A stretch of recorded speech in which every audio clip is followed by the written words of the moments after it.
panelists to the table. We'll see how we do with the microphones. It's all flexible. Let's have fun and try to make progress. Actually, I'm ambitious. So,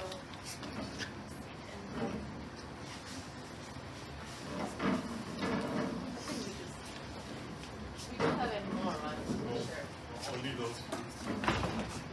Yeah, no, so I think of maybe keeping it more in the middle. Capture from close.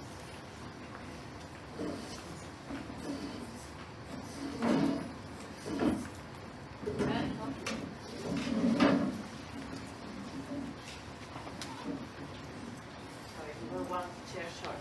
Not too short. Okay, so thank you very much. So you've seen the questions that I was having, but before we go to them, should we invite some questions from the audience? And I reserve my time, my option 5 minutes from now to start asking those questions. So given the talks we heard, questions from the audience. Or thoughts or comments on this thing? Oh, excellent. Then I can go with mine. No thoughts, no questions.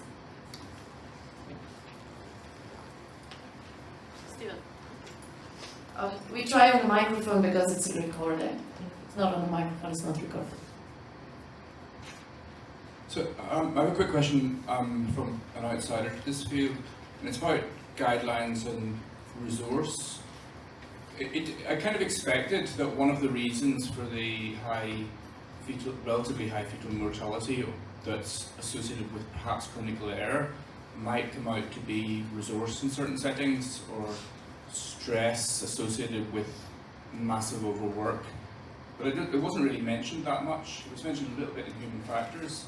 But my question is about, do any of the studies actually test the guidelines? So I'm very interested in regulation and evidence-based regulation, but is there much work on evidence-based guidelines and actually looking, when a new guideline comes out, what staffing level is actually the minimum that would support the active implementation of that guideline, and then feeding that back that the actual fault when the guideline is not followed and the baby dies is actually at the staffing level, or staffing stress or staffing tiredness or absenteeism due to COVID or whatever wasn't actually met. Is there a testing of guidelines? Is fundamentally my question. Anyone wants to address this one? We all know the answer. I think so. When you now in the UK, in the UK, when there's an outcome such as a neonatal death or babies that need cooling or have HIE, those cases are all investigated now by an outside panel for HSIF, so Health and Safety Investigation Board. And they take it outside of the trust and investigate it as a whole systems approach and do look at the staffing on the unit on that shift. That being said, we're in a very fortunate position in much of the UK where midwives look after one labouring woman at a time, so you escalate up, and if you can't achieve that one-to-one care, that's a definite escalation point. But in terms of staffing, when the guideline is produced, then no, it's not considered, and I think that's really interesting to think, is it? Because I've never known it be considered. A lot of trust guidelines are implemented as a knee-jerk reaction to something that's happened, whereas national guidance, the intrapartum guidelines for NICE takes 7 years to come out, so by the time they come out, they can be 7 years out of date. So that's really frustrating for clinicians. So I don't know if that answers the question. Yeah, I just wanted to add to that thing that something we've started throwing up in when we're planning PPI, because PPI in the UK is moving very fast, is that we have really good buy-in from researchers and clinicians and people who are patients, but we're often missing from that discussion the people who are working in NHS commissioning and NHS managers, because of those discussions about what resource is needed to implement a change. It's not happening in the right. It's happening sometimes, but it's not always happening where it should be happening. And like I say, we just as you say, it's just somebody proposes a change and he goes, oh yeah, that's a great idea. And I'm sure there's something going on in the Department of Health to plan something, but it's certainly not widely known about or acknowledged, or is feeding into that wider discussion about where we're going with care and improving it. Cassandra, please introduce. So those of you who didn't introduce yourselves. I'm Cassandra Heisman. I'm a maternal fetal medicine young physician, so take it with what you will, in the United States. And so I guess I'd say, especially in the US, we are such a big country and we're very fragmented across our, healthcare delivery systems, that there is almost never any kind of monitoring and evaluation or any of the guidelines that come out, especially in obstetrics. So you have some people who will kind of on a larger basis go back to see if implementation of guidelines has actually reduced what it was trying to reduce from a kind of M&E standpoint, but the actual workflow and staffing and all that stuff is, almost never considered in the discussion, which is a flaw, in how we address and look at problems in general. But I think it's a deeper flaw on how we actually implement any sort of guidelines. A lot of what we do through the American College of Obstetrics and Gynecology, which is kind of our governing organization that gives out what you should be doing while you're taking care of women. A lot of stuff they'll give you level of evidence A, B, C, but what are you supposed to do with that? You know what I mean? So this is what I have, so I guess this is what we're going to be doing, but this is level C evidence that is basically just expert opinion. So a lot of our guidelines are not even evidence-based, so I think it's just, especially in the US, especially because we don't have any sort of one EMR, one healthcare system, one anything, it's hard to gather that data, and no one wants to look at that data because it's hard.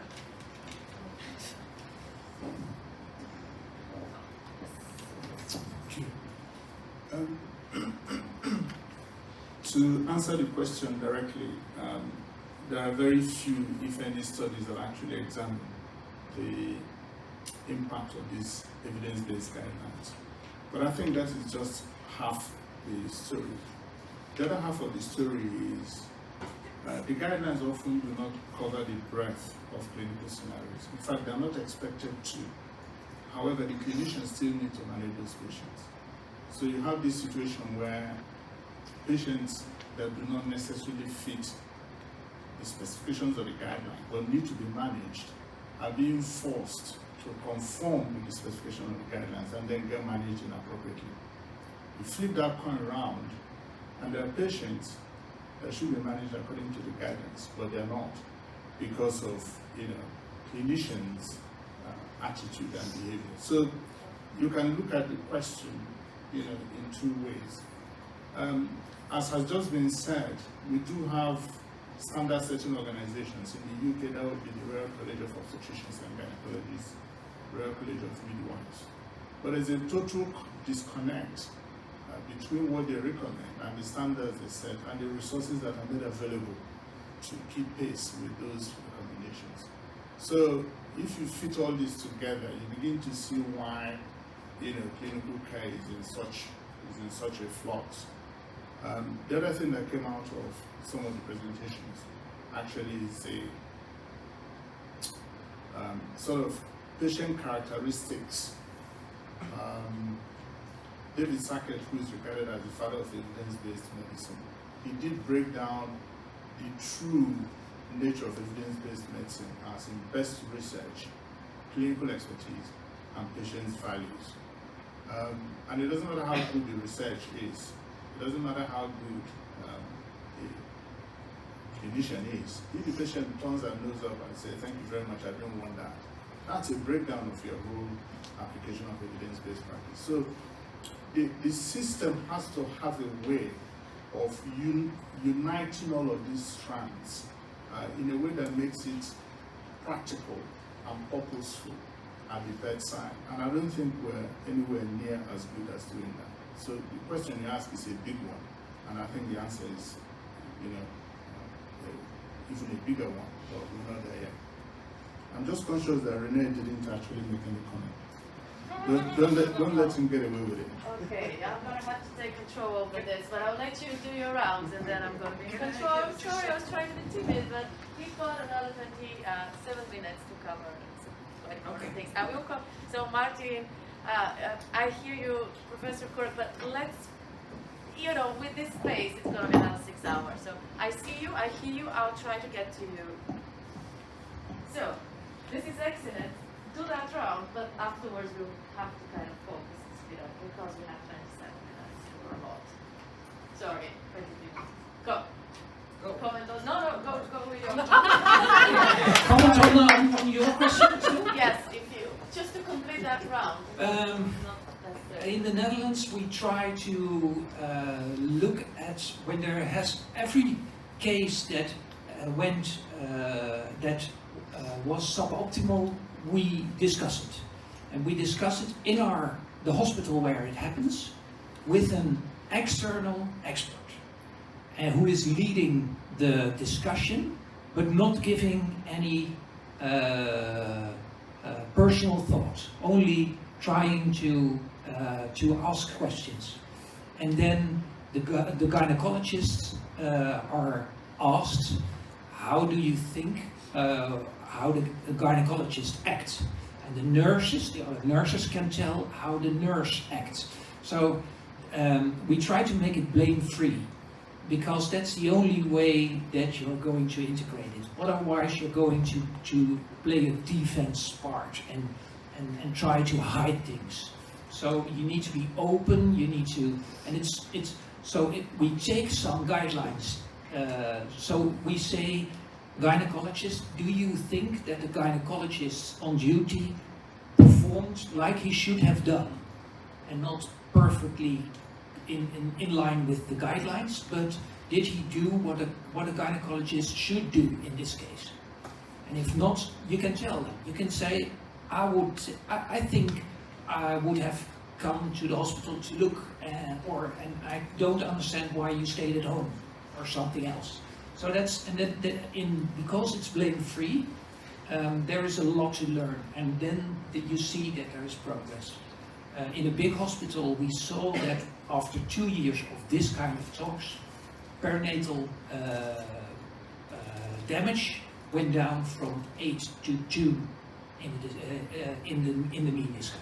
the normal discussions. So that's the way we work in the Netherlands. But I would challenge too, though, I think a lot of those happen at individual hospitals across, but then it doesn't ever go up, you know what I mean? So you are individually looking at root cause analysis, things like that, in a just culture where you are trying to not have blame, but look at systems problems, but that's within the system in that hospital, and very few connections then go up to the people who are actually doing guidelines, and because there's, again, so many different causes of different things, but that's my final commentary. I'm done.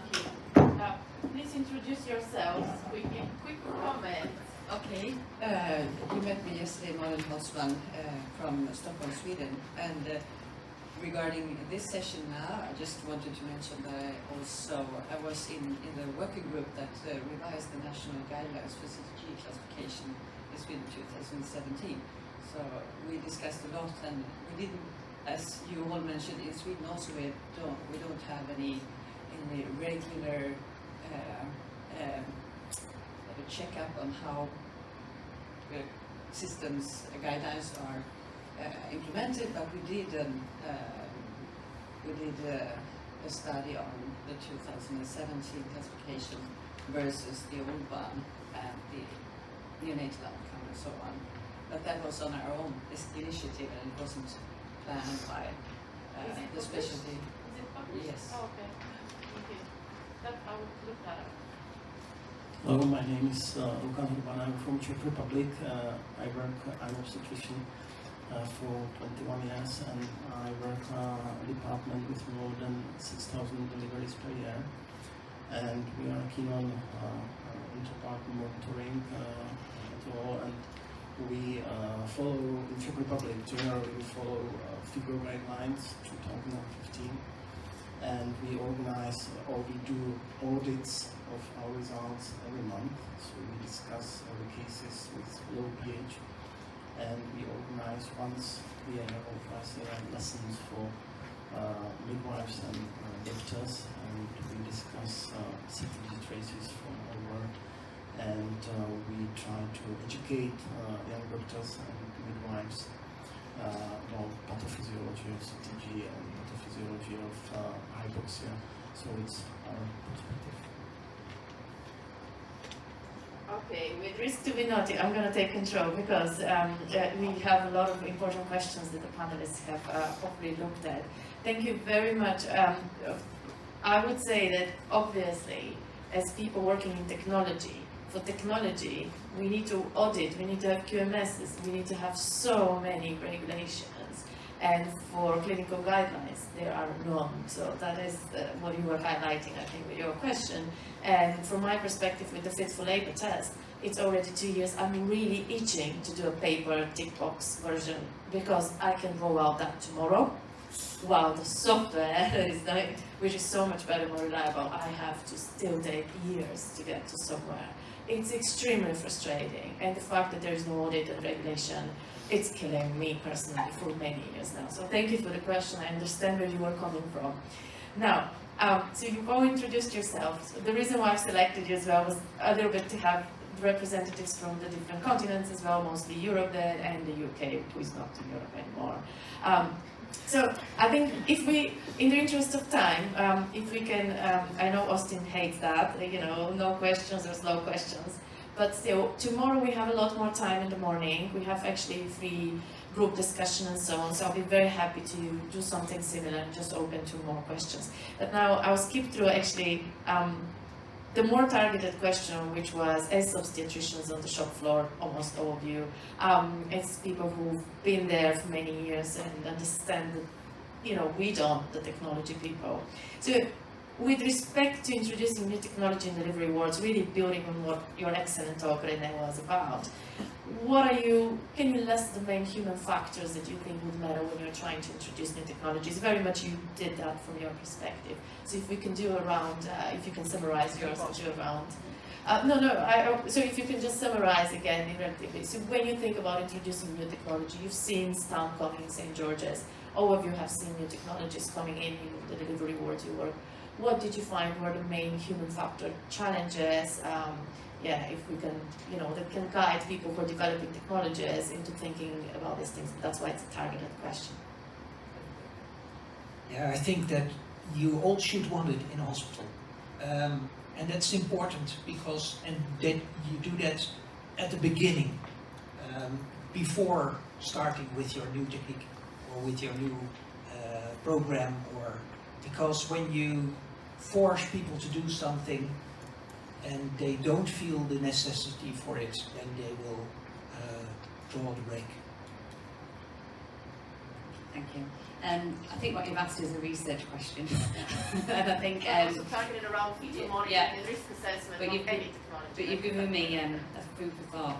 So I think knowing about human factors, and I was coming up with human factors from a sheep model. So you look at systems, human interactions, equipment, environment, and personal, the personal element to it.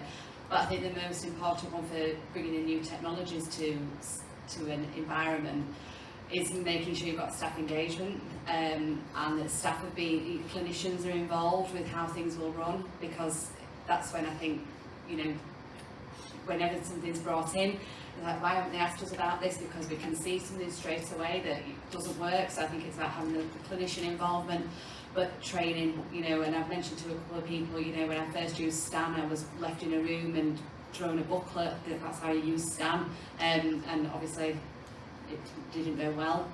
So I think, training is the ultimate one, and being able to have time for people to do training at their own pace, and training that reflects the different ways that people learn. So yeah, never having worked on an obstetric unit, but again, when we talk about changes, I think the first thing, it's got to be really easy. If you're expecting to use technology, it's got to be easy. It's not got to take them a lot of learning, a lot of grasping, moving outside their comfort zone. And I think building on Renee's point as well, which is really, really important. When I'm talking to people about, you know, getting involved in PPI, I usually have to say to them, well, you can get involved with research, but it takes a long time to work its way through into practice. The example being delayed cord clamping, for example.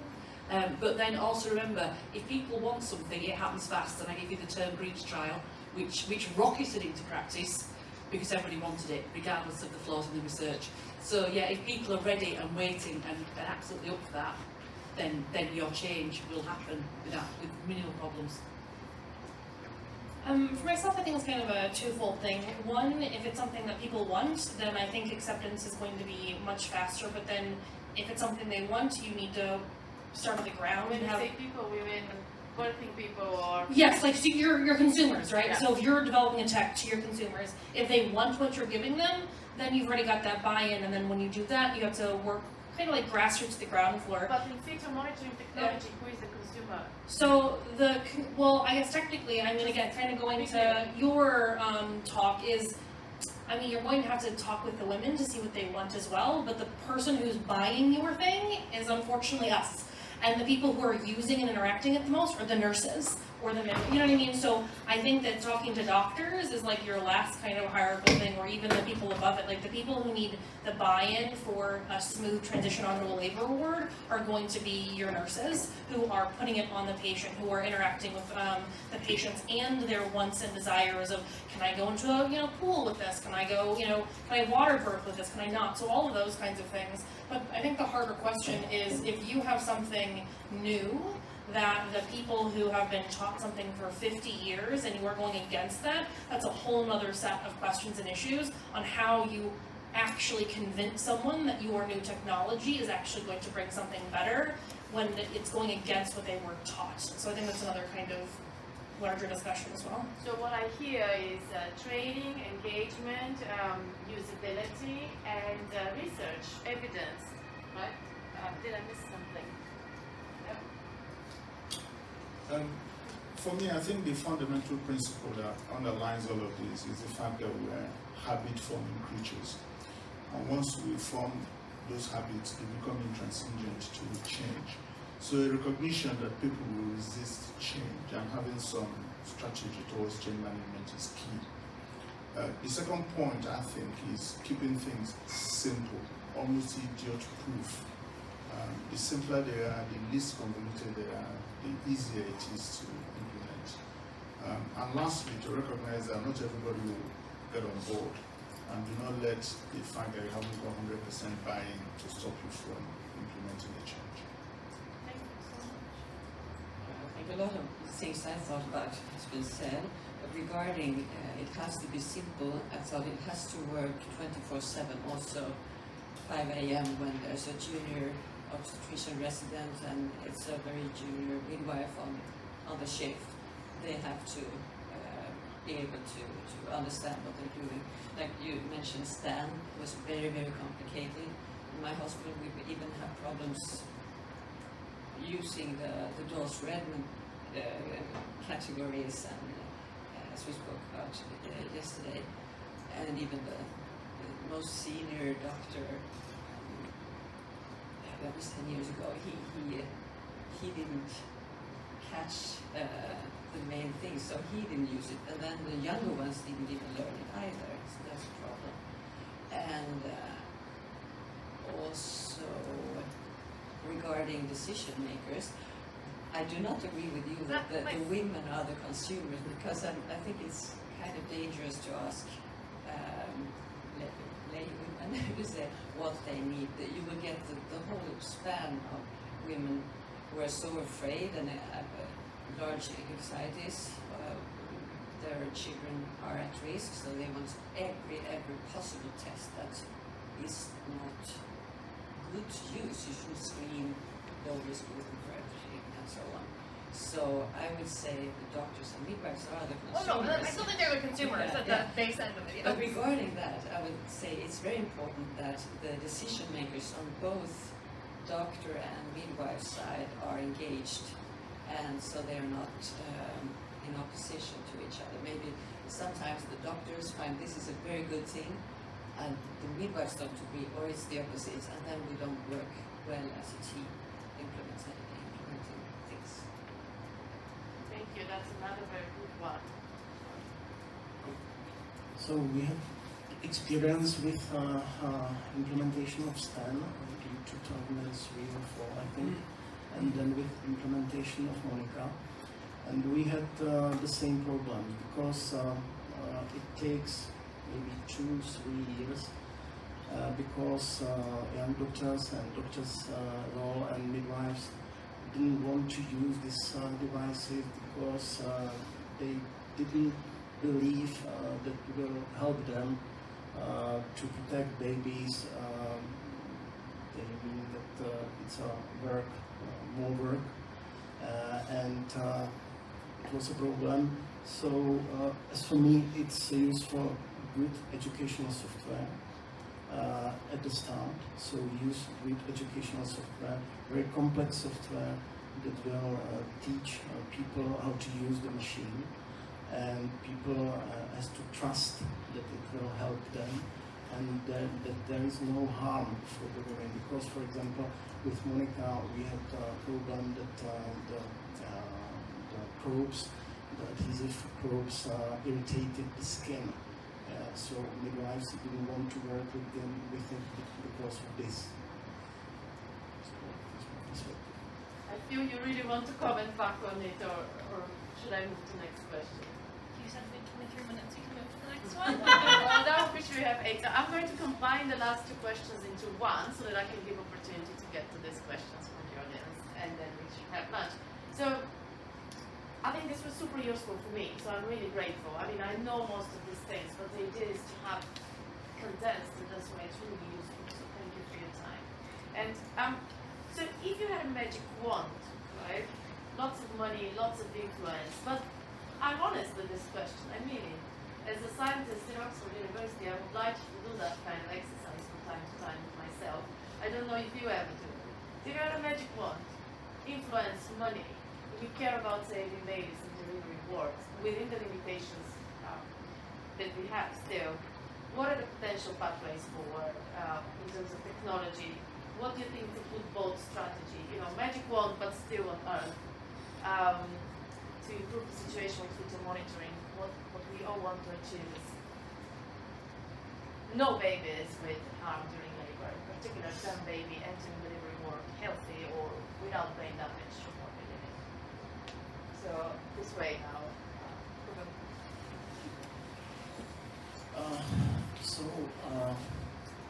I think we need very well educated staff. So we need good educational software again, and to do regular lessons and very good program for teaching of midwives and doctors. This is the first point. The second point, we need good technology. And as for me, good technology should be easy to use, so very friendly for users, no harm for women. As for me, it should be very small probe on the belly, ideally. And this small probe, every woman get once she comes to the hospital. And from this moment, she is monitored all the time. We can see the trace on the screen somewhere in the delivery ward, and we upgrade to the system. We need a very good software, and we upgrade information all the time during the labor. So medical history, medication, how the labor is going, risk factors. All this information we have to put together with computer evaluation of CTG, for example, and the machine or the software will produce the risk of distress or risk of hypoxia, and the risk will be, for example, 1 in 1,000. And the clinicians should evaluate if this risk is high in the situation or low, because, for example, in the second stage of delivery, the same risk would be low because we know that the delivery is imminent in a couple of minutes. But during the first stage of delivery, the risk could be high because of there are other aspects, for example, labor arrest and things like this. So this is the future. One small probe, all the time monitored women, and one very good software putting all information together and upgrade it online in real time. Okay, I agree with you regarding education and continuously education, no matter how good the technology help we have is if you aren't trained to use it, of course. But you chose the impossible question. I was written down a few things of the other Please, requesters please before. share your thoughts Yeah, because before you when- go down. Please do that. If I had a magic wand, I would be past the retrospective observational, the prospective observational, and the RCTs, and I could implement the technology. But I thought about the big risk that is also very well studied, that if we, regarding staff, that we are too few and we work too long shifts, if we go over, both midwives and obstetricians, if we pass 8 hours, women bleed more and the neonates are worse out, so with worse neonatal outcome. So what if we could have a technology that could, just like, if you drive a modern car nowadays, it starts blinking if you've driven too many miles. Now it's time for a coffee. It could be an alarm system on us who are working. How alert So we are should you? monitor you guys. Yeah, we Because should you can also put be wearables monitored. on you. Not only That's the not a bad babies. idea. Yeah, monitor the stuff. I mean, your brain activities. Can you please go through your notes? Is it a way to do it concise? Because Yeah. Regarding the human factor challenges, I see a problem. I can take it short with overdiagnosing and underdiagnosing. I see so many times that junior midwives reporting and junior residents, they want to show that they don't miss one thing. So they start with, there's one dysration there, so that's overdiagnosing. And then the other risk with underdiagnosing in visual assessment, that this slowly deteriorating viability, for example. And both midwives and doctors, they see the dysrelations, no problem, they're only very short viable dysrelations. But they miss the slowly worsening viability, and we miss a child that is deeply acidotic. Our eyes get used to those deteriorations and tiredness,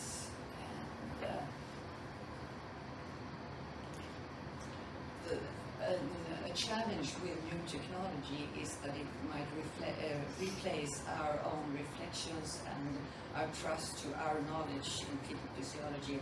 And it's so nice to see a number, a value, a concentration of the lactate. Okay, it's red or green. I should act or I should wait. And I don't reflect. I take the fetal blood sampling, which we use that very often as an adjunctive method to monitoring. And the residents very often, they see some fetal heart rate changes. Oh, I'll go in and take fetal blood sampling and ask, how much oxytocin infusion does the woman have? She has 6 contractions. So slow down the oxytocin and it will normalize, because you don't solve the problem for the fetus with our blood sampling, but you gotta get them to think about those consequences. Thank you. Magic wand. Yes. Money and influence. Yes, magic wand, money and influence. The problem with hypothetical questions are that I don't have a magic wand, I don't have an open check, and No. no, it is true. The other problem is the sheer nature of our biology makes it impossible to prevent all adverse outcomes. So I think the aim should be more realistic, to minimize it to the lowest possible level. I think that's a realistic approach. However, if I had lots of money, I think it should be invested into freeing the hands of people that investigate these areas to actually do more, test more, and perhaps educate people more. If I just focus on education, for example, we all realize that training people better and more effectively will contribute to reduction in adverse outcomes. But till date, we don't know the content of the training modules. We don't know how frequently to conduct those training modules. We don't have any validated tests. We say people have been on courses, we give them certificates, but does that mean they're safe on labor ward? No. We don't know whether this training is better done as lectures and tutorials, as training on mannequins, or indeed web-based, we just do not know. Nobody's sort of researched, these areas effectively. So it seems to me that actually the fundamentals that we need to be able to make the changes that we see are not even there. And, the right amount of money and resources are not going into developing those areas. So, whereas we spend huge sums of money trying to sort out, cases that have litigated. So, if we can get the state to act, to take over the insurance, for example, or free the hands of men and women in this room to do what they're capable of doing, I think that would be a justifiable use of the funds. I agree fully with the freeing up the hands of clinicians. I guess when I was thinking with this, that Magic Wand was not in any sort of realistic state of now. So mine was more, if I had a technology, what would it do? It would incorporate all of the varied differences that a woman has, We would have had, speaking of freeing things, like free data across, nations, that we all can actually look at this without the need for proprietary things. Again, that's never going to actually happen, but we're in a magic wand world in my head. So we had that information, we figured out the things that could contribute, but I also think that I would love to have something like we're progressing with wearables for adults. What other information can we get from the fetus during labor that we can use, and not just the maternal factors as well, that we can incorporate? Because the same thing when they looked at, say, heart rates in the ICUs in a septic patient or critically ill patient, it was a not very useful, by itself, vital. When you start incorporating other things into scoring systems, and you get more information on the physiology of what that person's going through, that helps to, make it a better test. And so I think that we are limited because we are just looking at, the fetal heart rate and that part of the physiology. If we can get more of those things, again, small wearable things that can go in water, can be, utilized so it doesn't hamper the woman's experience as well, I think is also fantastic. But kind of going to education and stuff, and then actually back to the first question, education research is not sexy in any capacity, and it's really hard to do, and it's really hard to do on large scales. And it's not funded. It's not funded at all. So you have all these tiny little things and in individual little areas. More and more is coming in about, video education versus not, but again, it's small sample sizes. So we actually had money going into shareable data, not having physicians or midwives or any providers acting on fear of litigation versus what they clinically think should happen, I think is also in my magic world of utopia. I agree. Thank you so much. Okay, so I have two things. So when I'm looking at Renee and saying, what women are wanting is small, inobtrusive, external, in a pool. So next year, next year. The other thing, which I've mentioned to Antonio before, is when you talk to those women who've had those babies who've been born brain damaged or died, and they talk about this perfect storm, can we somehow develop a system that's taking in, like some of the things you're saying about staff being tired, how long since they changed shift, other system factors that we could sort of build a kind of early warning system that would beep up to a high level in a hospital or trust saying, will you just go and have a look at your maternity unit? Because there's things going on there in the background that mean babies and mothers are likely to be at risk. Yeah. So yeah, all that data, about holidays, time off, past patient complaints, everything that goes into those reviews, such as Ockenden, how can we build a system so we have got that early warning? I'm going to talk about the elephant in the room, and it's that the UK are 30,000 midwives short, and I think that's not said enough, because you can have all the training in the world, but if your maternity unit is running on not enough midwives, then bad things will happen. And I also think that when something bad has happened, the midwives and doctors involved need better support, and I think if I had all the money in the world to sort my maternity unit out, it would be more staff. For when those staff are involved in a serious incident, is that they have access to psychological support following that event.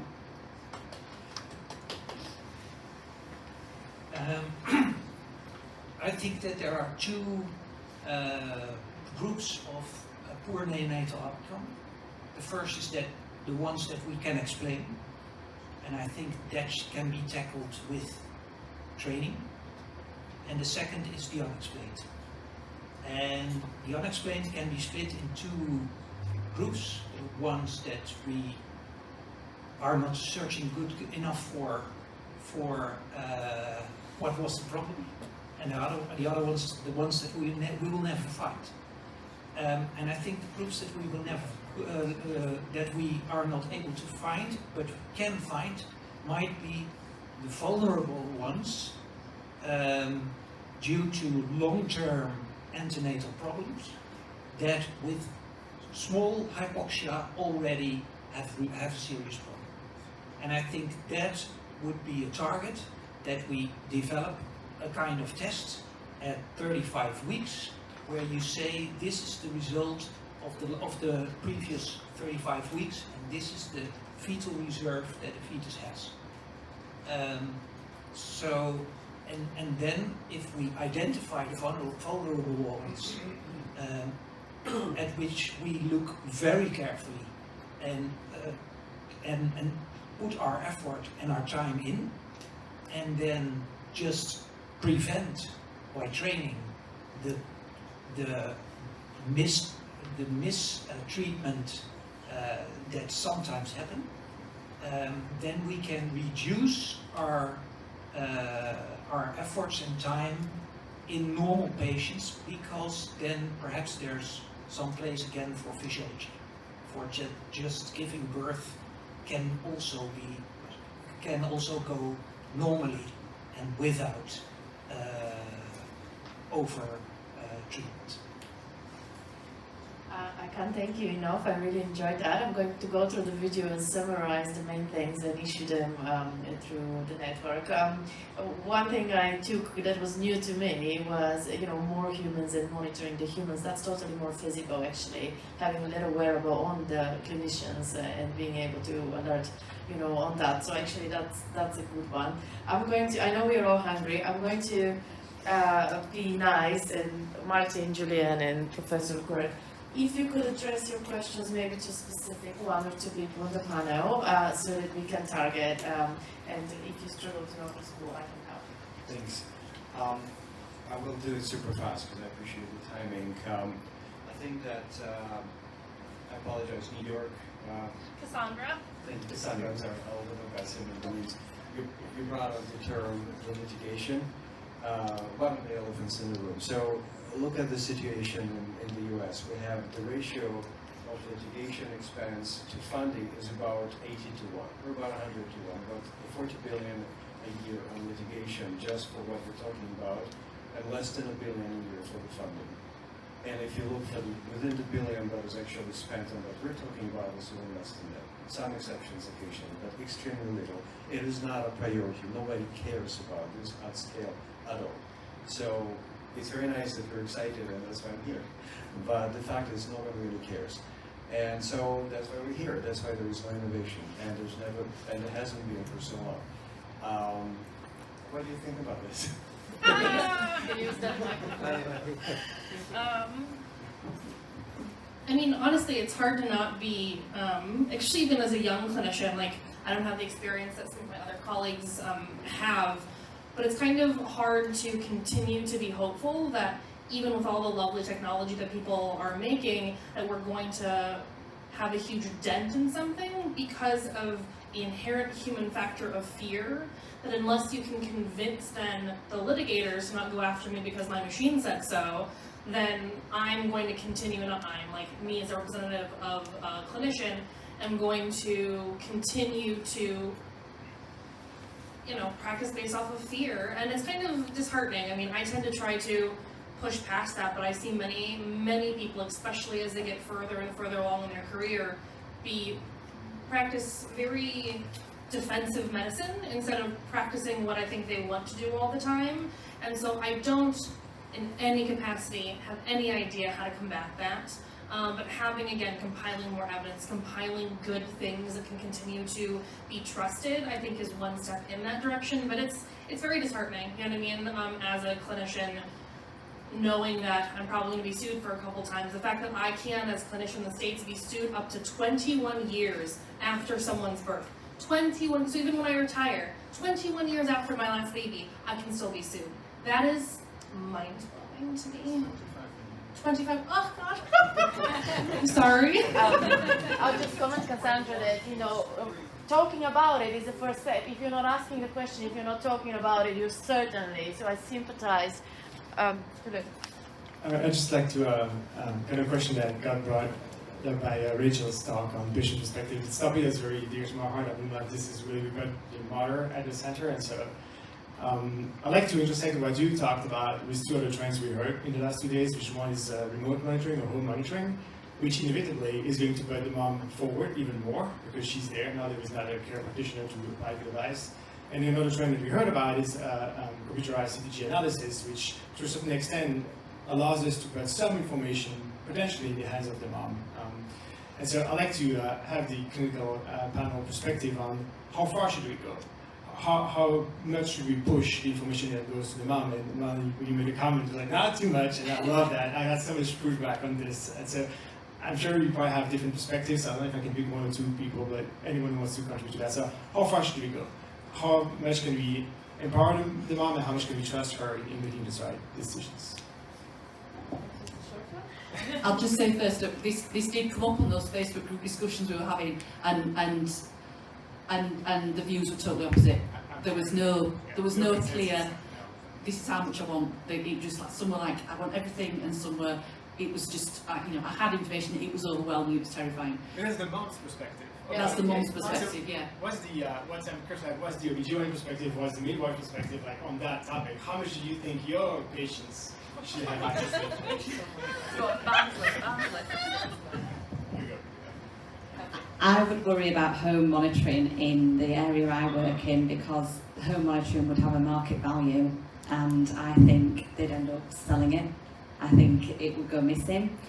I also know of women who continually get pregnant and have their babies removed, but they continually get pregnant because, and we know this, because they get care and attention from care providers, and that 9 months, well, they're that poor, they don't carry their baby for 9 months, but maybe those 26 weeks that they carry their baby for, they get care and attention from somebody that they are not used to getting. And it'd be those women, and we talk about in Embrace, that I know you touched on ethnicity, but it's also those women that are in the bottom 5th percentiles of socio-economic deprivation who have poor outcomes. I don't think that's something that they would want in particular, because I think they want to come into hospital to see their care providers. So it's about what we do for those women who are the most at risk of poor outcomes and how we engage with them.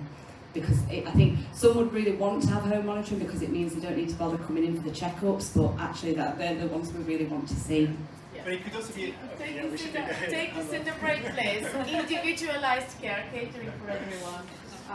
Professor Kirk, do you still want to? Well, just a couple comments. One is about education of providers. People aren't taught obstetrics anymore. They're taught how to document a chart, how to keep their head down, how to cover their ass. You don't make rounds in the patient's room. You make it in front of a flat screen. Flat screen is a terrible thing that happened to medicine, because then you can display all of this data that you don't know what it means. And by that I mean CTG. Right? And you can sit there and argue for 45 minutes about is this a category we do with category 5? Okay. What do we do with this category 2? She's on 2 centimeters. Well, do we wait an hour and see if it turns back to a 1? It's going to be a 3. Well, if it's a 3, it's going to be too late. Meanwhile, no one's gone inside to see if the patient's laying flat on her back because the nurse is trying to get the best external monitor reading, because that's her job, she thinks. Right? Not to nurse. but it's to collect data on a flat screen. So we have a lot of internal work that we need to do in terms of management of clinical obstetrics. We are losing that foundation, or we are giving it up to our very well-meaning, very well-trained nurse midwives, if we could find them to hire them, all right? I know where I worked for a long time in New York, we had a very large, we used to have when I got there 20-some years ago, we had 2 midwives on our staff. We have what now, 16? 20? More than that. It's over Yeah, I mean, the 25. place is overrun by midwives. Thank God, because they like to deliver babies. Most of our residents are doing an OBGYN residency because they want to grow up and be urogynecologists or manage menopause patients. And we don't have a track for them, but we make them go through OB, which they don't care for. They don't have the heart and soul to be an obstetrician. To be an obstetrician is like being a priest or a minister. You know, having a baby is a miracle. It's God's way of continuing our species, and I have the older I get, the more spiritual I get about this, but the more I believe that everything that we do is analog, it's not digital. And I would like to know how to identify the healthy baby, because that's what most of them are. Because if I can identify those healthy babies, then I can concentrate my clinical scientific skills on the 2%, 1% of the babies that would benefit from all of this technology. All we do is put the normal patient at risk. Again, let's continue tomorrow. Last quick one from Peter. Was there, but tomorrow we have more time. So this is a question very important to us engineers. So imagine a dream device that is extremely helpful for you in making decisions. What is this device capable of? That's a magic wand again. Yes. What can you do? On technology side. That was a quick one. Okay, can you point it to 1 or 2, maybe, please? Thank you. I think that we need 2 things. The first is to detect the vulnerable fetus for a long antenatal problem. That might be a combination of CTG, fetal ECG, anything that we have. So combined, and then in a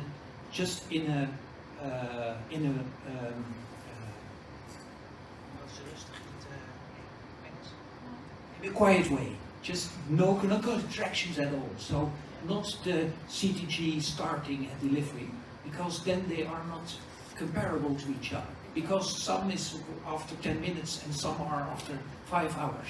So those are difficult to compare. But if there is no contraction, then everyone in between 35 weeks and 35 weeks and 3 days is comparable. And then we can see which one are vulnerable and which one are not. So that's one. And the second is we need a simple monitor to and some computerized CTG analysis to help the obstetrician to do good work and have time to go inside the delivery room to see the patient.